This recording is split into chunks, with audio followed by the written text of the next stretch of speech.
Hey guys, I hope everybody is doing well. I have the absolute pleasure today to be talking to Maggie Lord. Hi, Maggie. Hi. Good to see you. Thank you so much for having me.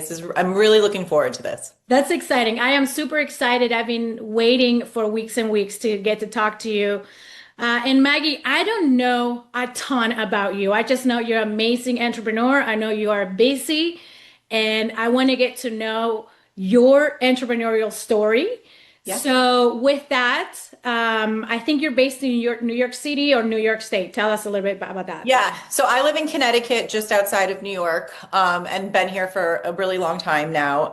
I'm married, been married for 16 years, and I have three boys. They are 14, Amazing. 10, and 8, and they keep me really busy. And, I'm always in the car going to some sporting event. But my entrepreneurial journey really started a long time ago when I was a kid. I grew up having parents who were entrepreneurs. My father was an artist but owned his own company. My mother owned a company with her sister. They had stores and catalogs and retail. And so I watched it from a really young age, which is why I think it really spoke to me. But from my earliest memory was I owned Maggie's Shell Shop, and I think I was about 4. And I lived in South Florida at the time. And so I would go to the beach on the weekends and find really great looking shells, and I'd clean them up and I'd wash them, and then I would sell them to like my friends, my parents' friends, like, Wow. 25 And cents here. And somebody asked me once, I was like 4 or 5, and they were like, why'd you start this? And I was like, it's free inventory. Duh. I just got to go to the beach and get it. Like, I didn't even, so from the time I was that young, the idea of creating companies and doing something on my own just felt very normal. yeah. I had a million companies after that. In second grade, it was the puffy paint era. So I painted everyone's binder with puffy paint for like $2 a binder. Like, I've had a million different companies. So it just seemed very normal to me that I was like, people would say to me, "Are you going to get a job?" Like, I went to college and went to grad school, and they're like, "Are you going to get a job?" And I was like, "Who just gets a job?" Like, Right. no, I'm going to go create something, Right. like it just seemed, I know it's not everyone's mindset, but it seemed limiting to me to go work for corporate America and Right. just sit in this one small box. And I know for many, many people, that makes them happy. They love their paycheck every 2 weeks. I just knew enough about myself that that really wasn't what I needed. Wow, that honestly is amazing. And I will say this is the first time we have on the podcast an entrepreneur that I would categorize as a truly you've done it your whole life. Yeah. Like since you remember, because some of us kind of step into that or grow into that. But do you know what like your personality type is? Because that's a very special brain wiring to be like, I'm gonna sell seashells, I'm gonna paint the binders. I mean, that's 100% entrepreneur. And I'm always curious, like, does that have to do with your personality or yeah, Probably, it's true. I've taken some of those personality things and, I yeah, don't really know what I am, but I think a couple of things are interesting that I know about myself.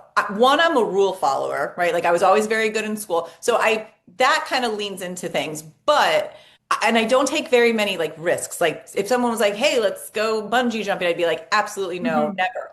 But when it came to like businesses, I was like totally ready to take the risk. I was like, sure. Like, why someone would come not? to me with an idea. I was like, we can figure this out by next week. And I think it's at the core of it's exciting, right? Mm, Entrepreneurship is exciting. And I love doing things and I love making things happen and somewhat quickly. When I realized that that is so much part of entrepreneurship was actually after I sold my business and I wow. went to work for David's Bridal. Lovely experience, wonderful people. However, I realized it takes 6 and 8 weeks to make decisions in corporate America. There's Right, people that have to put their eyes on it and there's strategy. right. And I never had run my businesses that way. If I saw a trend on social media, I could flip a switch on Rustic Wedding Chic and I could attack that trend that afternoon. You The know, I speed. the It's speed at speed. which you can work is really up to you as the entrepreneur. You can work as fast or as slow. And I think that that is what I really, really liked I back in love it. I love it. It does though make sense to me. Like we've talked to entrepreneurs who, don't have from that, they'll come from the entrepreneurial background. Maybe they come from professions. That's my case. I come from Yep. professions. Although in previous generations we do have some owners of some fairly big businesses, but then they just didn't survive. But to me, I love it because so many people would have that risk adversity, right? Of no, why would I do that? I have safety in the salary, I have safety in the process that I'm in, or I have this expectation from my family member that I should be doing X, Y, and Z. Yeah. Because entrepreneurship is like you don't know what's next. Like it may fail. It may fail. You have to be willing to take the risk. The other thing is, I think there's such a misunderstanding that you need massive amounts of money to start a company. I started Rustic Wedding Chic at 26 years old with $1,400 of my own Well, money. yeah, And, you know, put in a lot of sweat equity, right? And a lot of time right. and a lot of Saturday and Sundays. And granted, right time, right place. I was 26 years old. I wasn't married yet, didn't have kids, so I could give it the time and attention that Right. it needed. But I think that that is a misconception that people say, I just need a lot of money to start a Right. company. You really don't. You don't. We own in our family a few companies. One of them is the legal office that we have. I think we did a $5,000 loan between our personal bank account to the law firm bank account. And I was like, all I need is my computer and my brain and a Yeah. printer. Back then, you would still print documents. DocuSign wasn't that big. Yeah. And then all I needed to do is go meet some people that needed my service. And that's how we scaled it into an actual law firm. But then I've met friends who were attorneys who rented the office, Uh-huh. got special internet that the building offered, and had to buy furniture. And by the time, they started that, they're like 20K, under and zero clients. So Yeah. that's So definitely a thing. you have to come from it being like scrappy. And here's the other thing. You have to have zero ego. I always said I Right. was the CEO and the janitor and everything in between. Exactly. That's how it I is. had taken meetings with very large retail companies who were going to do massive ad buys with us. And I also was taking the trash out and, literally doing All of everything it. that needs to happen. And Yeah. so just as hard as it is to take an entrepreneur and put them in corporate America, which was my experience, Right. it's equally as challenging to take someone who isn't comfortable with entrepreneurship and be like, you're going to have to do all of it, the good, bad, the ugly, and wear every hat. And you Yeah. have to be fine with that. Yeah. And I don't know, Maggie, if you're involved along the same line, like we do some angel, pre-seed investments. A lot of people come and they pitch. And, with us currently being involved in our own ventures, a little bit on investment, a little bit, obviously we're scaling a law firm and we're going big with it, but then we have other things that we're doing.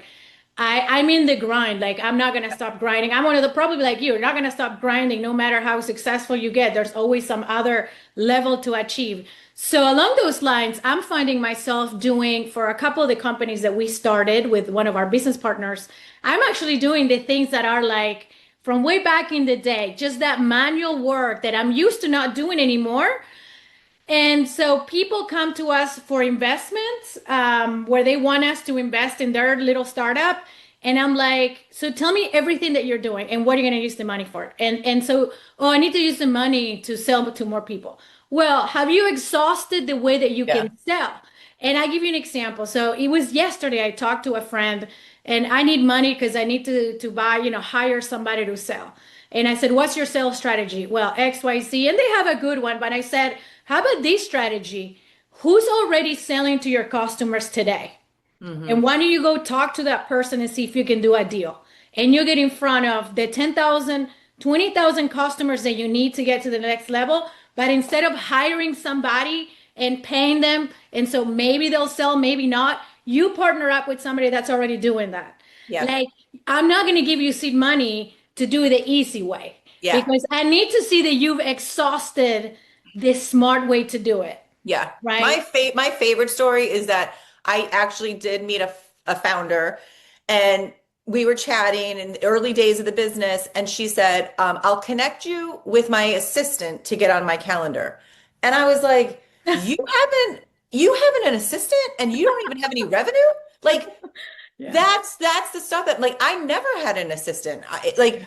I never thought of that level of like because I was a CEO that I needed this extra. I was like, I think you probably could have put that money into a lot of other things. Right. And actually that actually brings a good point, right? Like because there's this concept in business, you should use your skill set for the things you're the best and then delegate. But Mhm. sometimes delegation is too soon.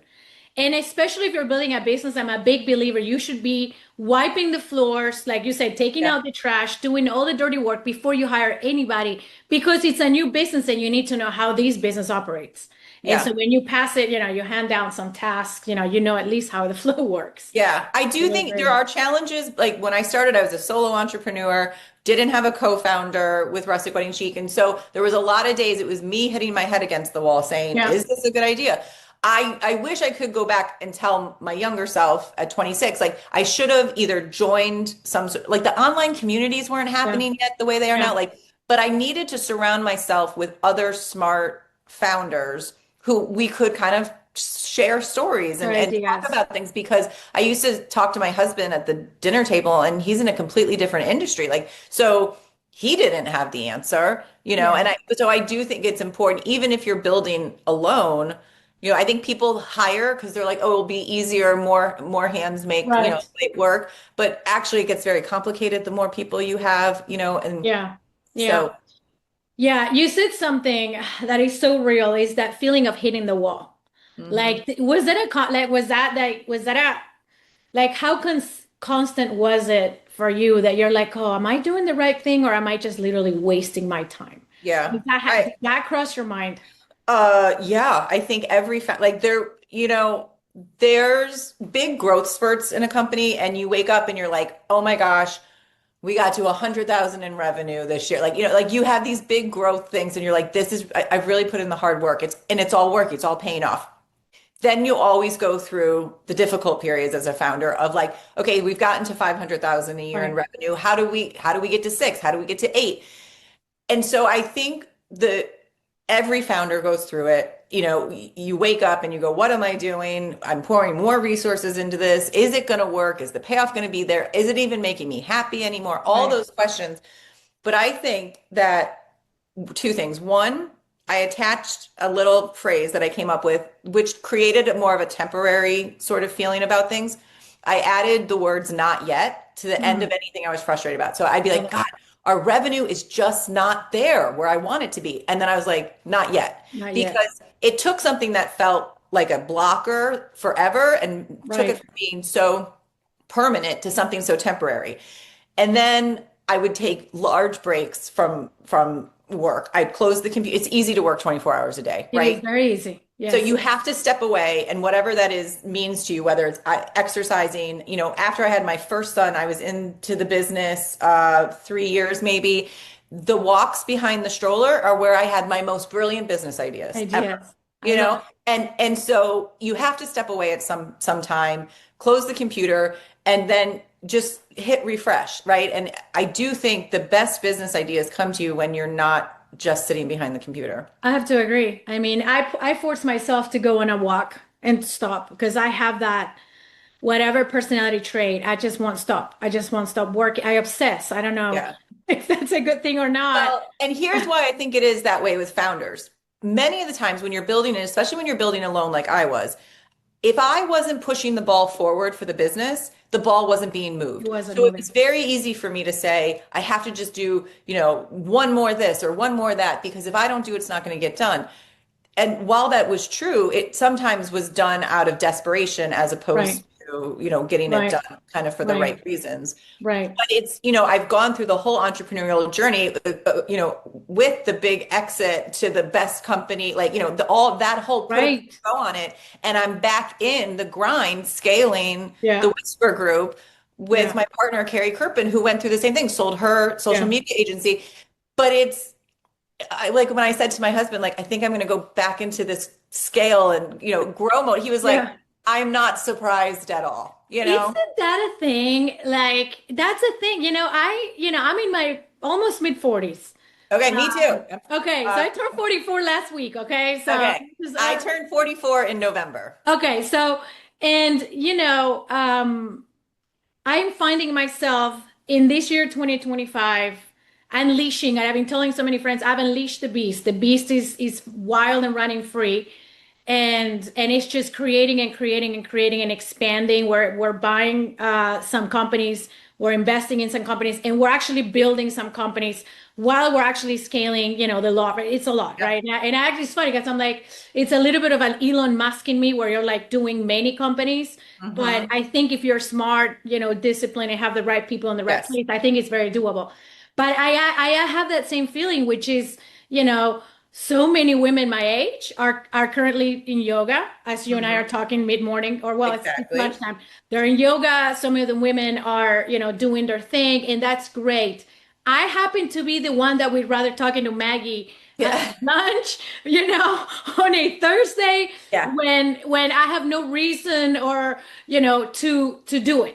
I just want to do it, and I was finishing a build out of a business plan I have right before this meeting, and I'm gonna have some other meetings this afternoon. And I was telling my husband, like, is it weird? Like, is there something wrong with me? And I've been asked the funny thing, I've asked that of myself my whole life. What's wrong with me? Why am I the one that prefers to be doing this? But I think it's just normal. I think we need to normalize it. Like some of us are just Yeah. wired like that. But I also think that like that doesn't mean that you're trading work-life balance. Like the Right, work-life balance was the absolute number one most important thing to me. right, While after I started the company, then I got married, then a couple years later we had kids. Like that, it was a different rhythm to the right, company, right? right, And it was if the kids were sick, I could close my computer, I could, be home. right. All of that was great, but it didn't. I was just like, I'm doing the exact same work as someone who's working 40 or 50 hours a week. I'm just doing it not all between the hours of 9 and 5. Correct. And one of my mentors told me once, and actually that gave me, I guess I needed some validity, and that's fine. I don't need it anymore. I think I grew up. But this was about 3 years ago. He's like, you know what? It was a gentleman in his 60s, and I'm in my 40s, so somebody with more experience. He said, you know what? You have built your own universe, and Hmm. that universe works for you. Yeah. Period. Nothing else. I mean, same. My kids get sick, close the laptop and go to the doctor. If Yeah. I remember in the early days, I would, when they were babies and they were sleeping until 7 or 8, I'm grinding at 5 a.m. 5 to 7, I put 2 hours. Yep. 10 to 12, I put another 2 hours. And then, my mom would help me in the afternoon and I got another maybe 5 hours. That's a good 9 hours. If I Yeah. did the math right, that's what works for me, right? Yeah, and that's how I did it too. I mean, when my kids were really little, like it chaos. Like there are regrets. My longest maternity leave was 2 weeks. That's ridiculous, right? But then they'd be right strapped to my chest, and I'd be Right. right back. And I worked from my kitchen counter, my kitchen table, our entire life of the company, Love it.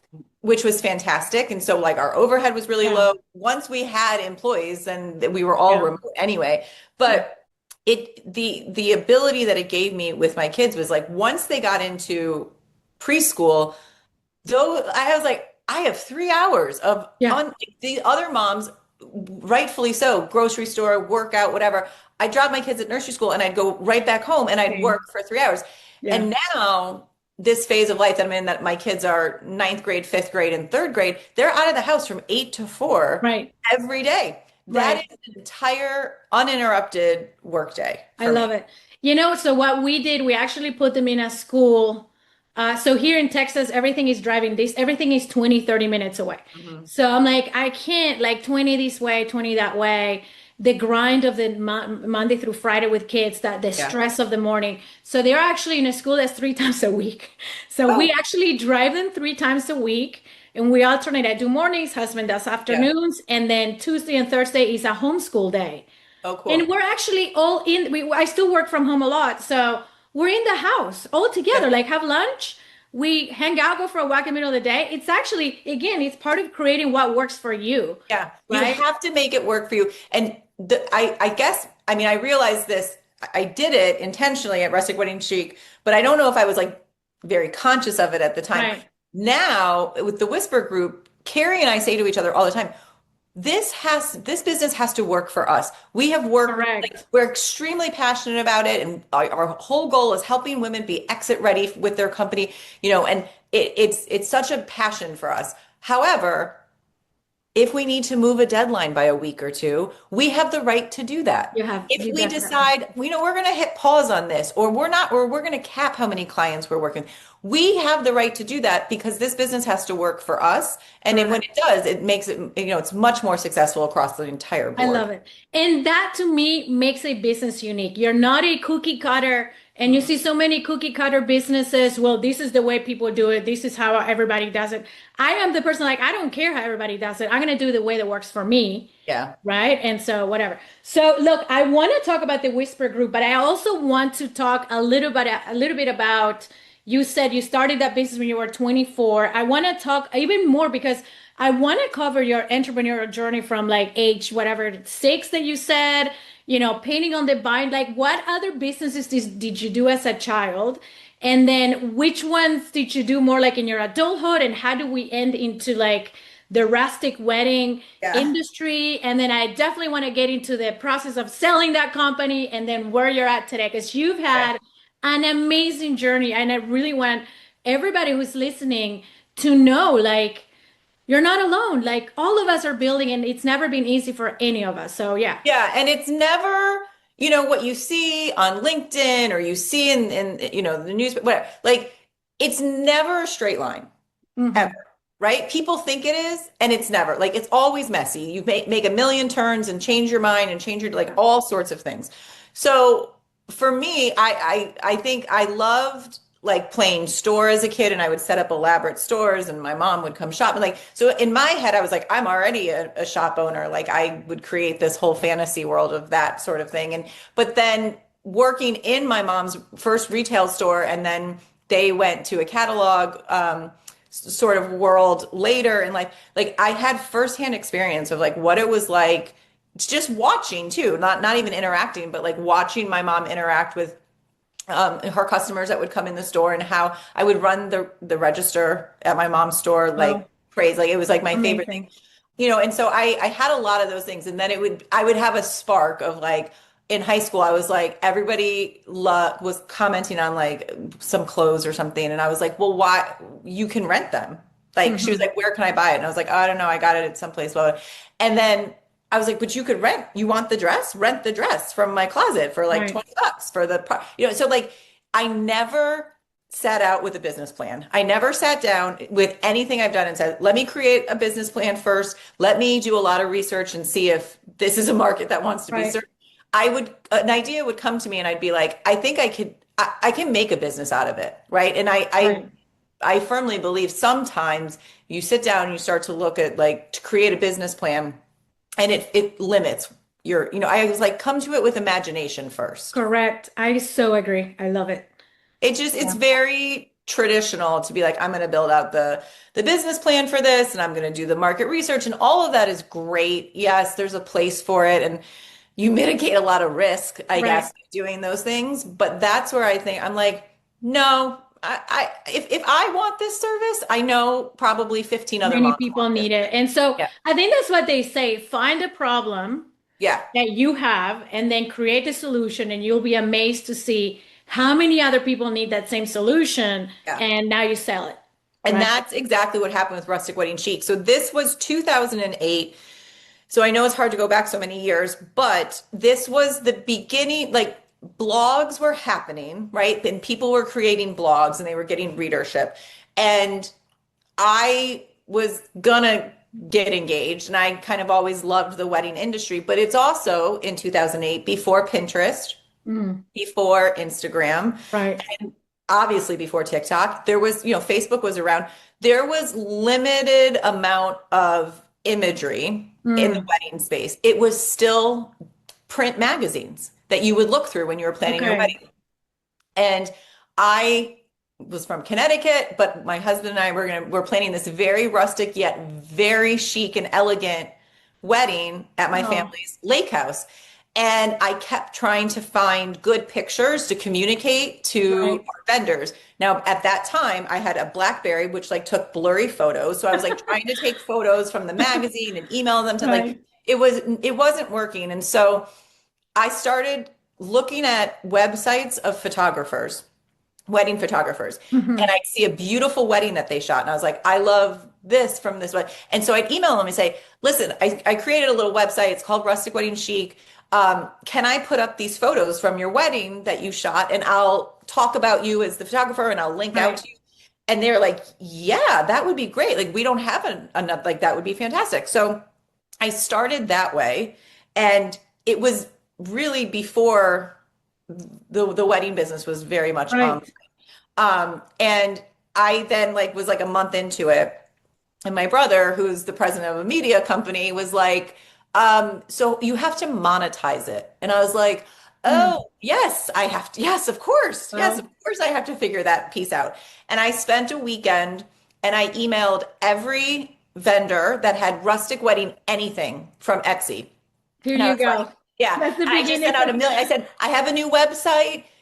It's just in your niche. And I know you're spending money with the Knot and the other big players, and that's great. I want you to keep doing that. But we're this very niche based, right? At the time, rustic weddings were just starting. It was just popping. Everything was like the barn, blah, blah, blah.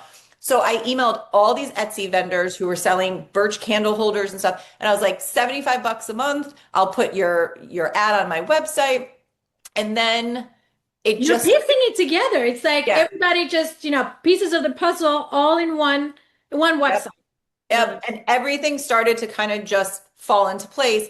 And then little by little, it was like things changed. Display ads came into be, like we really revved up our business in 2012. In 2011, I had a baby, signed a book deal, and Wow. my book came out in 2012. And Wow. that was huge because it took us from just a website that anybody could create to being a published expert in the space. Can And I ask yeah, about the book? So I've heard, you become an expert in the, was that like were people seeking you out or you said, no, I'm going to establish myself as the reference nationwide for this. So was it yeah, hard? Is it hard? Like, how do you get a publisher? Like, how do you yes, even start? I know. So that it wasn't as thought out as you would think. Like I did say, I was getting a lot of inbound emails from brides asking for my advice, and I had a small little section on the website called Ask Maggie. And so I take the emails that they emailed me and I turn them into nice long answers. And so I was becoming this really expert in the wedding field. So I thought, Wow. well, I'd love to have a coffee table book. Like that seemed like Right. it never occurred to me like, oh, that might Yeah. be hard, or I was just like, Yeah. it's like another thing. And so I did connect with a publisher who they do things. Gibbs Smith was a wonderful publisher of mine for many years. We did a lot of books together and floated the idea by them. We kind of just worked in partnership, like to come up with what we thought was going to be great. Right.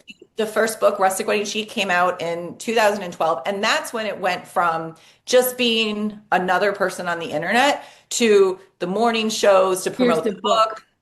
And then after that, doing the morning shows and the talk shows, they would come to me and say, okay, the couple years later, books, whatever, but they'd say, we're going to do segments on wedding trends. We need you to come be, So I'm the, talking to a celebrity. Like you oh, got a oh my gosh, celebrity. no. Okay, that's But amazing. I would say it was a good time to do it in my life Yeah. because I was late. I guess I turned 30 at that point, but I was like comfortable in my skin. I Right. I was confident.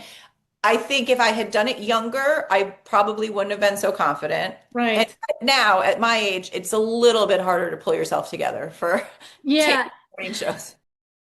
Hey guys, I want to take a minute here and talk to you about for a second about the company X-Ray. Bottom line, if you want to sell your business in the next few years, there are two things that you're going to need to know. You're going to need to know the financials, and you're also going to need to know the legal side. Why? When you go to sell a company, there will be a lawyer on the other side, and there will be financial people on the other side. And usually, once you're on the table, the financial stuff has been figured out. They give you a purchase price. They just need to verify. But the lawyers for the buyers are going to scrutinize your company in a process called due diligence. And we've seen so many people not be ready for the due diligence and turn these M&A situations into horrible stress and emotional roller coaster stories. And for that, we have created the solution, which is called the Company X-Ray. Check it out at thecompanyxray.com. We basically do a legal audit. It's just one click for us. That's all it takes. You give us your data, we analyze it, and then we give you a report and we tell you how exit ready your company is from a legal perspective. Because if you're not, not only is your M&A going to turn into a roller coaster, but your purchase price might be cut and your purchase sale agreement might look really, really, really against you because the buyer found things and liabilities they don't like. So be ahead of the game. Check out thecompanyxray.com and reach out. We'll be happy to help you.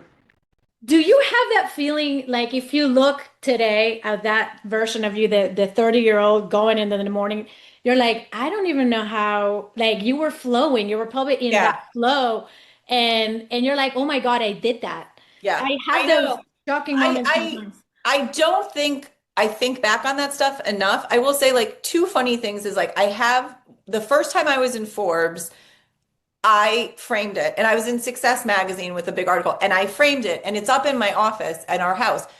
But every once in a while I'll walk by it and like remind myself like that Hmm, was hard that's work huge. to do that. That's Like that huge. wasn't easy and I was so busy and also like changing That is diapers huge. that I did, Yes. like I was doing the everyday mom thing too. So Congratulations, Maggie. That is an amazing, amazing achievement. the funniest thing is about a year ago, I did a podcast with someone and she sent me and she goes, here's the finished version. Before I publish it, I'd love for you to listen to it, make sure it's exactly what you want. I said, sure. I put it on in the background. I'm doing emails like 20 minutes later, and I'm saying to myself, wow, this entrepreneur is amazing. And then I was like, oh my God, wait, it's You. me. It's me. That's you. It's like Yeah, that's no insane. one, here's the thing. When you work either Yeah, alone as an entrepreneur, no one tells you you're doing amazing. You don't have a boss that true. says, here's a bonus, you That's did very true. great, or someone to like pat you on the back, be like, we couldn't have done this without you.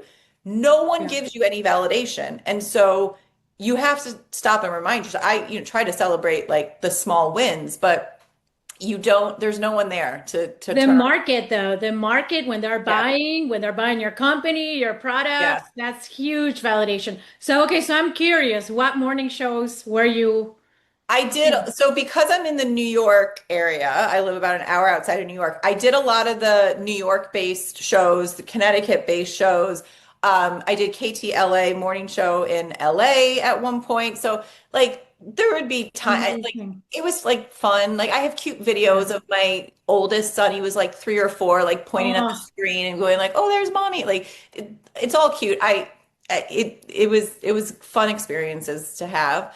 But I will say it's hard to run the business too when you're right. going in a million different directions. And Yeah. for us, we really became a big, big, big digital media company when like Pinterest changed the game. Like we were on Right. Pinterest very, very early, like within a week of it starting. And we weren't even like there was Pinterest just regular, like their Pinterest business wasn't even a Right. thing yet. And I jumped on it very early because I was like, this is awesome. And we every photo that we had on Rustic Wedding Chic, we also had up there and it linked back to us and our traffic went Mhm. crazy.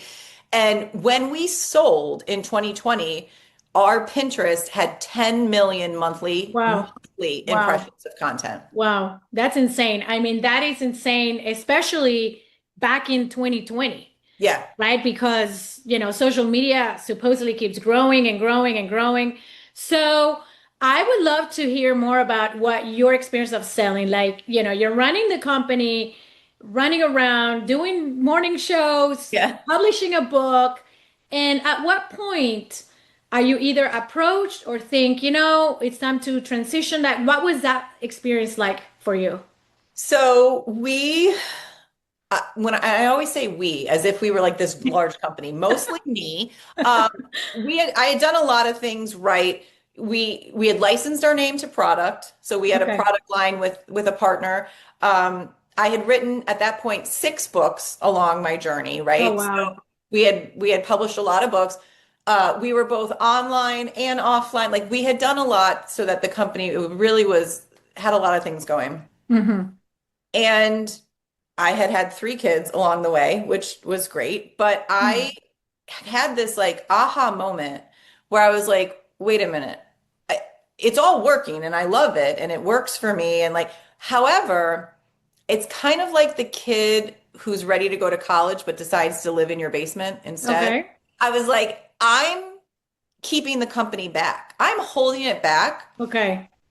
It needs to go and fly. Like it Okay, needs. so was that did you feel like what you needed tools to scale, funding? Like what do you think were the touching points there? I think it was, the company was always profitable because we ran from Oh, like month two, we were right, profitable. We always right. ran off of our revenue. Like it was all great. And we had scaled so big just doing it that way. I did feel like I had taken the company as far as I could as a leader. Okay. And I was kind of burnt out because Okay. running a machine Yeah. like that and the kids, like it was a lot. But I really felt like I was going to stifle the business by not letting it go live under a bigger home and hopefully Okay. go do great things. And so Wow. I say it's like dropping your kid off at college. Like Yeah. I haven't done it yet, but I anticipate the angst and how like you're so upset because you're dropping your baby off to go live Right. outside of your Right. protective, And yeah, there's that emotion. Yeah. but you also know that if you suppress that and keep them here, that's not good for them. They need to go and grow, right? Correct. And I thought about a lot about that with the company. And I was like, I feel like I've taken it as far as I can, and I think it's ready to go live. I mean, we had some of the major wedding players over the years, like, kind Right. of reach out, like, what are you thinking? And we had one deal that was like kind of close and then kind of like fell apart. And Yeah. so I kind of had this like, okay, no, I'm gonna do this. I'm not just gonna like wait around and see if someone comes to the table. It was December, and I said in January, after Christmas break, I was gonna sit down and I was gonna make a list of where it should go and what is the strategy behind it. And I had talked to a couple different people who are like, well, you can go with a broker, but they're gonna Right. take a lot of the percentage of your sale. Right.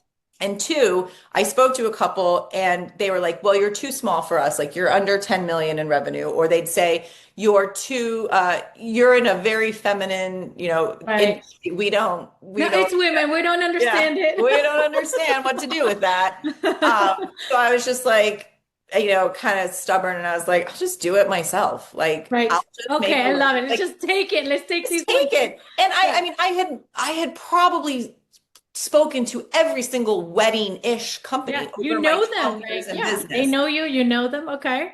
So I was just like, all right. And so I was like, I'll put together kind of an overview of the company and Right. and I started to reach out to a bunch of people and, had a lot of interest and had a lot of good conversations. But in the end, I met with the executive team at David's Bridal in Manhattan in Mhm. March, a week before the world shut down. Oh, wow. Wow. Okay. Okay. So, So this is yeah. pre-COVID.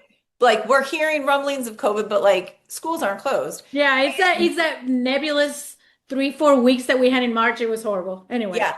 And Yeah. so we sat down, we sat around this table and we talked and I thought the people were amazing. I thought the leadership that they were this company that's been around for so long, what they were planning in this next phase of Yeah. this company, I was like, this is fantastic. And I also strategically, I know the bride so well and the Yeah. bride psychology from being in the business for so long. I knew that David's Bridal kind of engaged, makes sense. They said at the time they just sold wedding and dresses and bridesmaid dresses. Now they've done a million other things. Right. But at the time they were mainly focused just on the attire part. And I was like, so the bride shops for that around 9 months before her wedding.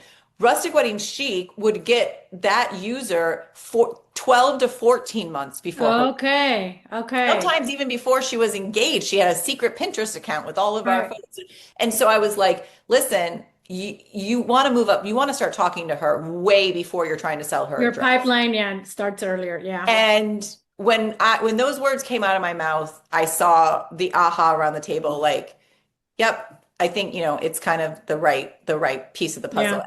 David has gone on to do amazing, they have a whole planning side. Like it's a completely different business than when I first talked to them. And Yeah. so, you know, um, I love that I sat in that room and I saw like they really are going to change a lot with the You wedding world take it, yeah, take and it take to it. the next And they level. communicated that very well to me in that first meeting in 2020, but to see it all kind of come to be is pretty amazing. So I was thrilled that they were the right home for us. That's amazing. When you started that process of finding who will buy your company, were you a person that felt like, yeah, I'm like, were you worried about like we get a lot of the people we work with, it's like, oh, I don't know what it's like. I don't know if I'm ready. I don't know if this I is think the I say time. I tell everyone it's like childbirth. Like with your first baby, Yeah, you have no idea what it's going to be like, yeah, but you can kind of imagine. You're like yeah, I've seen some of, but yeah, it's you don't know what you don't know, and so you just go into it, and that's why I'm so passionate about what I do now is that I help women every day. yeah, They get to exit their company, and it's emotional for a lot of women. I'm very passionate making getting money in the hands of women gives them yeah. freedom to go choose the life that they want. Amazing. So that's the work you're doing with the Whisper Group. So tell Yeah. us more. Did you take time off? So how do we get to Whisper Group? Did Yeah. you do an earnout or did you just sell and take some, rest in some island or No, what did you do and how, no, what are you doing zero, now? zero rest. So I actually, we knew it was all gonna, okay. So I met with the David's team in March of 2020. I joined the company in a official vice president role July 27th of 2020, and it was publicly announced in October that they had Wow. acquired the company. I was willing to take the job was not tied to the acquisition, right? Like they were like, we're going to acquire your company, but I was also like, hey, I'm out of a job too, Right. right? Like, and I didn't know what I wanted to do next. And so they offered me a lovely job, and I had never worked in corporate America. I'd really Right. only worked for So you're myself. like, where am I? I was like, oh my God. They would like say phrases that I was like Googling. I was like, where's the corporate like dictionary? Because I don't Right. know what these Right. terms are. So I enjoyed it, and I say I took away a lot of learnings. I really Mhm. did get to see how a very large company works, and I think I learned some interesting Yeah. leadership skills from the leaders who were there and our executives at the time. And I had such passion for the wedding industry. And then 2.5 years later, I left David's, and it was kind of the right time for Mhm. everybody, right? I Yeah. had done it for long enough that I felt like I was made some nice things there for them, and then Good. I was like, it was the right time. And I took 1 month off, and I was like, what do I want to do? Like, I need to find a new passion, right? I'm a different Right. person than I was when I started at 26 or whatever. Right. And I was like, okay, after I sold my business, so many women came to me and they'd read about and they're like, how did you do it? Because How'd you it do says it? you did it. Like, how'd you do this? And it wasn't like I just sold. I was in the wedding world and I sold to the largest bridal retailer. Right. Like Big. that's big. And Huge. so I was like, well, this is what I did. And then I started to do some research, and I really felt like women were underrepresented at the deal table because Hmm. the idea is, oh, we have to have $1 million in EBITDA to even be a sellable business, which is junk. I don't subscribe to that. Not true. And there's brokers right, and there's not a one size fits all, right? And so Right. I had, And that's because there's this mainstream way. yeah, And again, it's like this is how you do it. This is who you do with. And it's not the truth. It's no. just not the truth. No, and I did think I didn't really have an exit plan. I didn't. Right. Very much like not having a business plan, didn't have an exit plan. And so I think if I could know that like, oh, it's 2018, I'm going to sell in 2 years, I would have done things differently in the business to be very well ready to exit. Right. Like there are systems and things that Right. levers you should be pulling before you exit. And so what I really found was like my passion was coming back to helping women as they really start to exit their business and be exit ready. Right. And what does that look like? And who's a strategic buyer? And, there's valuations out of a calculator that are your hardcore numbers. And then Right. they're like I created a valuation that was based on our social media following and our revenue. Like there Yeah. was more to it. And I was introduced to Carrie and who was doing the same sort of work, exit readiness. And we hit it off. And we was a little bit like, I'm doing this work, you're doing this work. Why are we not building together? Right. And, I've never had like a partner in business. And I find Yeah. it so refreshing because on the days that you feel tired, you have someone there You to lend can a hand. talk. Yeah. Yeah. And it's almost therapeutic, probably like, Oh, I'm feeling yeah. like this or Oh, yeah. I said like she's the best like therapist ever, it's amazing. Because it's very much like a marriage in the fact that the Yeah. days that you're tired and it's hard to get through the day, you have a partner who picks up the slack. I love it. So that's been a different part of my entrepreneurial journey, and that's a new one for me, but it's very rewarding. I love it. So, I mean, since we're talking about the Whisper group, who's an ideal person to reach out and how do they reach out? Yeah. So one, you can go to wearethewhispergroup.com. You can find us all over social. And like when women need us the most is when they're either planning their exit, right? As in, I need to exit, I'm ready to go right now. We can support them through that journey. But Right. we also really help women who say, I need a bit of a roadmap. I need a valuation of where I am today. What are some of the levers I can pull? And then and we give them a score of like how sellable their business is. And so we're really there for women who are looking exit today, or if they're looking in the future and they're like, I Yeah. want to exit, but I need a little bit of a roadmap.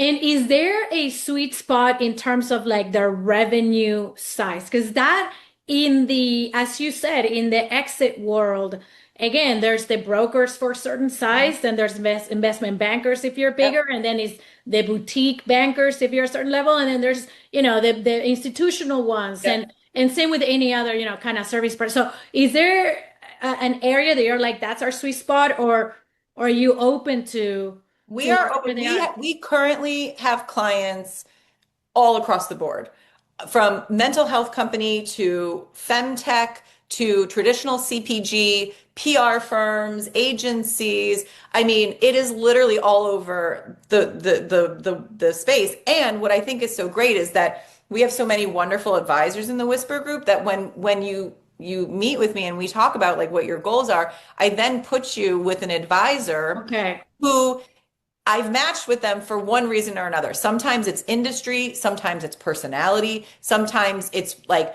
well, she sold for 25 million and you want to sell for 30 million, like you're going to be the right You team. guys are there. Yeah.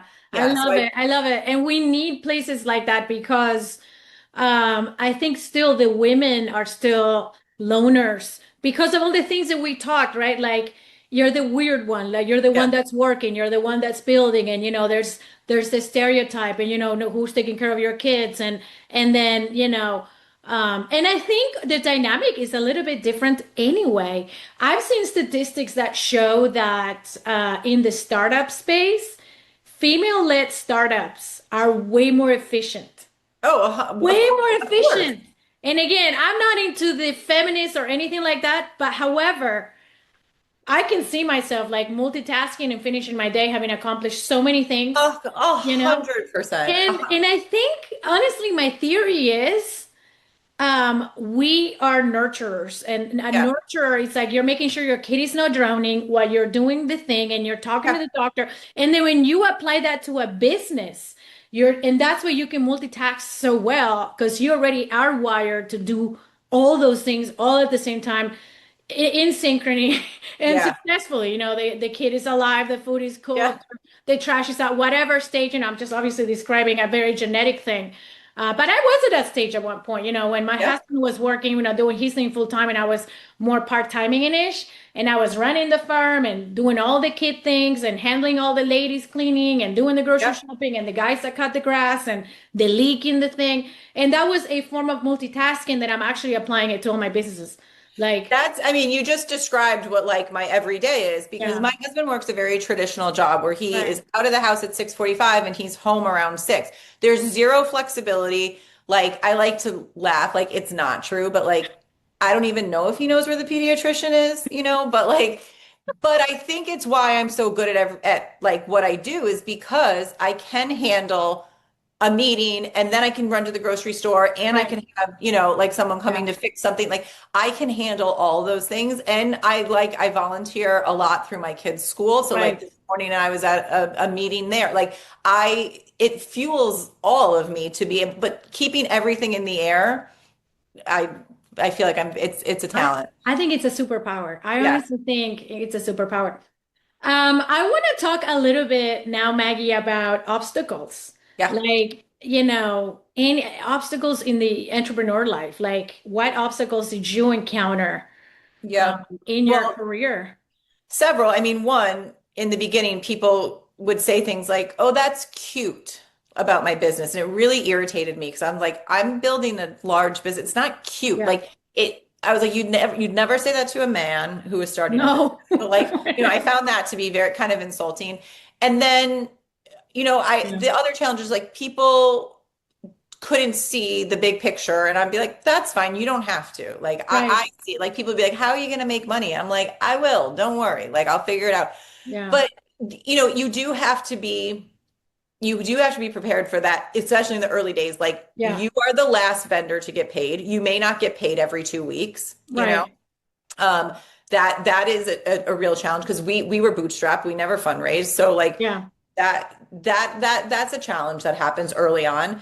And then once you solve that problem, I also really found that people, I think there could be misconceptions of like, well, what do you have to complain about? Like your business is like great, or like especially when I sold this misconception of like, oh, I had someone say to me, oh, it must be so nice to retire at 30 something. And I was like, I retire? I didn't even know what that means. Like I don't know what that means, but like two, like I have a very big life with kids and college, like Yeah. Yeah. that's not an Yeah. option. You know what I mean? So I think some of those misconceptions used to bother me in Yeah. business a lot.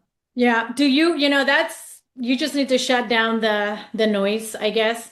Oh, so many couple more questions I wanted to ask you about. Okay, so I want to talk about AI. It's the thing, Yeah. right? Especially because your business was built on the basically on the web.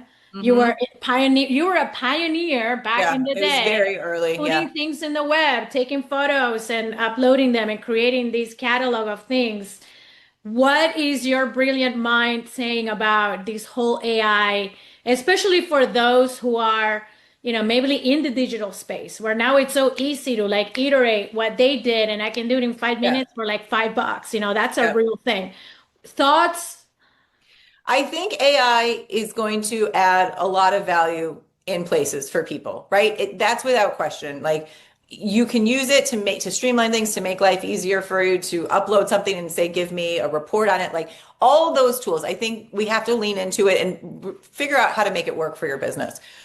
Um, I think that even though like my company being so digital and internet based, the reason why we stood out against some other brands is the authenticity, right? Like you could have AI write a blog post for you Right. and it would still be lacking my true personal knowledge and the emotion, right? Especially in my business with wedding is an emotional Yeah. business. And so AI is lacking that. Yeah. But I think people are, the quality level, you can tell when something like I went to a Yeah. website the other day that I was like, this was so AI. And like it was terrible looking, and there was no thought process behind it. And so, all those things that we think about, like how are we going to position the brand correctly and the thought process that goes into things. You can Right. see it, you can tell. So I think we have to leverage AI and use it as a tool. However, I think that authenticity is what the consumer needs to feel. The human touch and the human yeah, perspective, the understanding, the deep breath, the think Yeah. it through, let's do it together. Yeah, that's huge. And like experience, right? Experience counts. And Yeah. AI can like like my son wanted to improve his golf swing. So we AI'd like something and it was like a 10-week long thing. And I was like, but you realize at the end of the day, like this machine has never swung a golf club That's or true. had the experience of what it feels like to walk on the wet grass early Correct. morning at a golf course and breathe in the smells. Like all of that goes into it. And so while we got the tactical side of things, you have to pair it with the real life experience. Exactly. Yeah, there's just so much talk because, AI and then the robots are coming and they have AI and now they can do the things that humans do. There's all these and I always love to hear different perspectives because we're living in that sort of revolution. It's a kind of a silent revolution that while Yeah. it's here, it's not visible. Like the Industrial Revolution was, oh, they're building factories. Yeah. That's where you go to work. This one is like it resides silently in a computer. It's not on the streets. So, you just don't know what's happening, what's going to happen. And it's just fascinating to me. Yeah. I agree. So amazing. Well, Maggie, I have enjoyed, absolutely loved hearing your story. I wanted to ask you one more question. Yep. Any word of advice for any of the women out there, the men out there listening about, what you would tell somebody who's in that grind process that is maybe getting ready, or maybe somebody wants to start a business. Like what's your word of advice? I say to just do it. Don't think too much. Just do it. Even if it's something, every small thing that you do moves the company forward. So, like I told someone, she's like, "Oh, I have a great name for a company, and I'd love to." I was like, "Just go register it. Yeah. Spend the couple hundred, but register the name, register the domain. You've done something to take steps forward to bring it to fruition. So just do it. Just start it. Fail, succeed. Who cares? Who knows? But you have to at least start." Start. Amazing. Thank you, Maggie. I have loved talking to you. Oh, thank you so much. It's been a blast.